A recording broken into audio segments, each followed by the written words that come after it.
Hello dear kids and chess lovers. Here I am with a new video where we are going to learn about the knight movement, strength and value of pieces.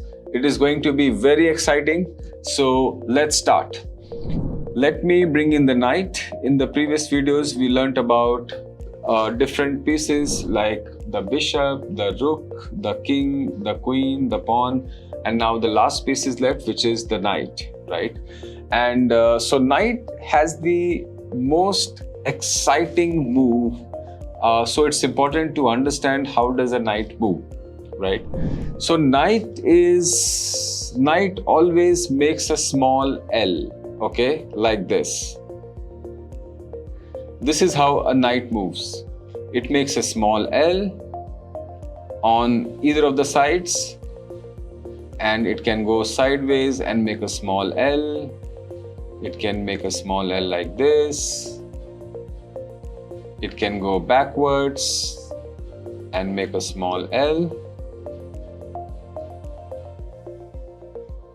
And okay, it can go from here to here as well.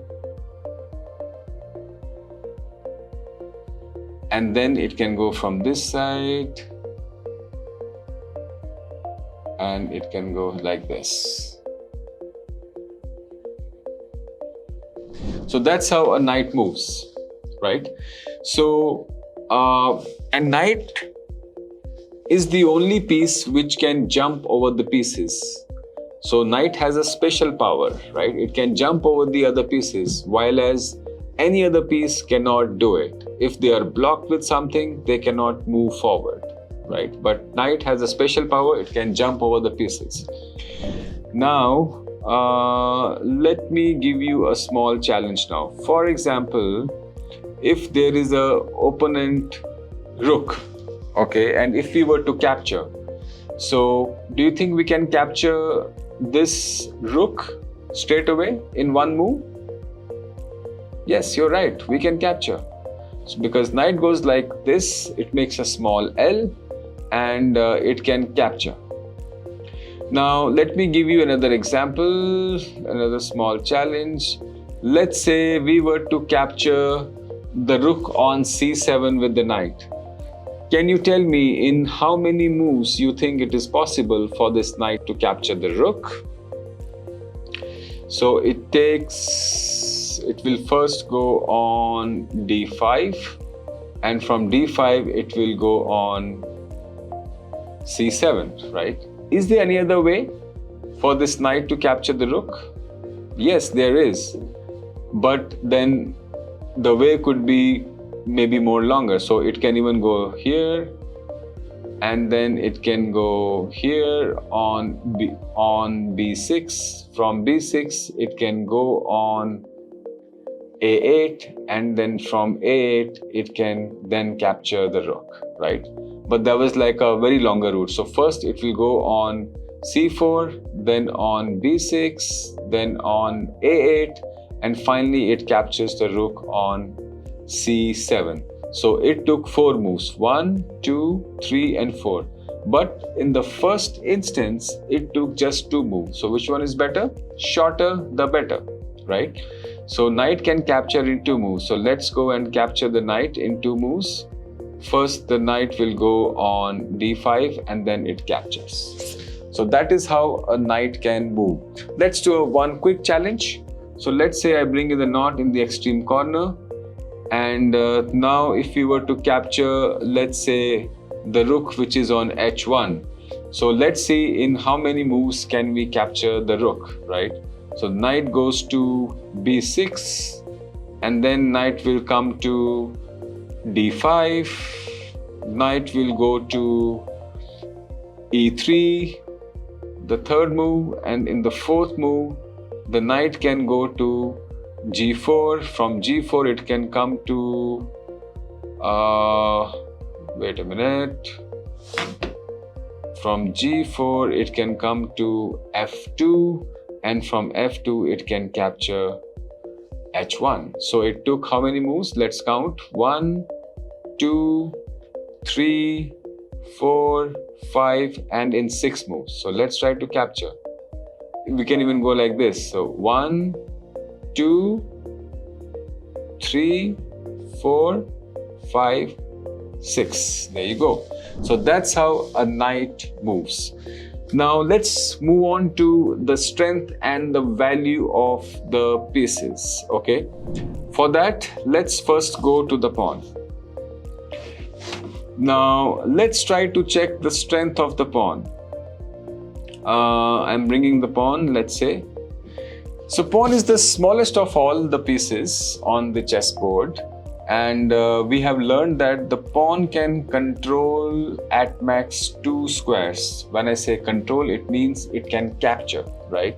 So pawn controls e3 and pawn controls c3 in this position, right? Let's say if we move this pawn forward, let's see what all it controls. It controls e4 and then it controls c4. So pawn controls 2 squares at a time, and the value of the pawn is 1. Okay. Now a quick thing, let's say if the pawn is on h1, how many does it control? It controls only 1 square. It controls g4. Okay, but still the value of the pawn is 1 point. All right, now let's move on to the knight. So the knight is, we just learned, the knight goes in the L. Okay, so let's see, let me put this knight on the center square.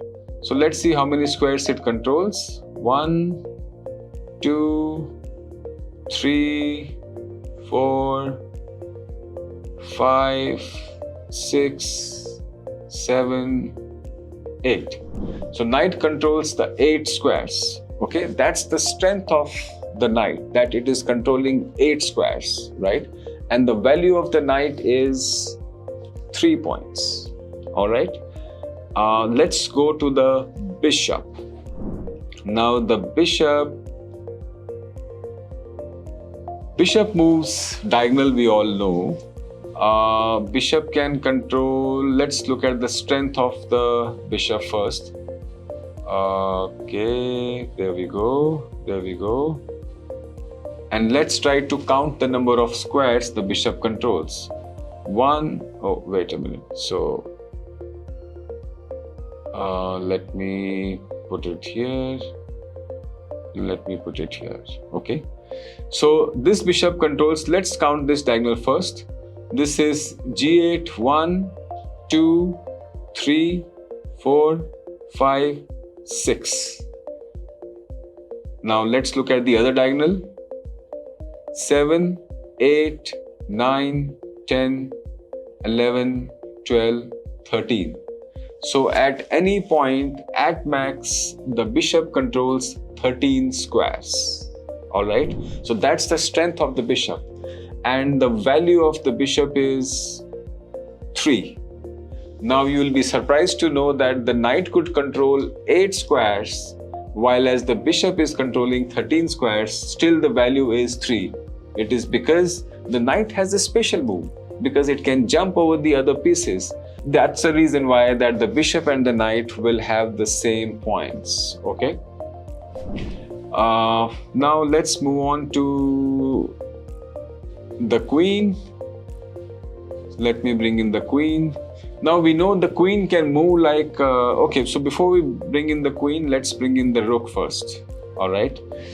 So rook, we know it goes straight on all the directions. That's what we have learned, like this, and let's count the number of squares.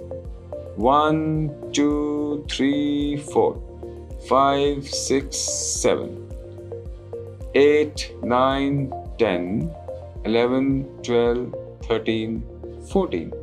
So rook controls 14 squares, right? That's the strength of the rook. And the value of the rook is 5 points. 5 points. All right. So which means it is more stronger than the knight and the bishop, right? Now let's go on to the queen. We know that it is the strongest piece on the chessboard. Let's try to see why it is the strongest piece. So I bring in the queen on the chessboard now. Now we have learned that the queen is the combination of the rook and the bishop. We know Rook goes like this. All right.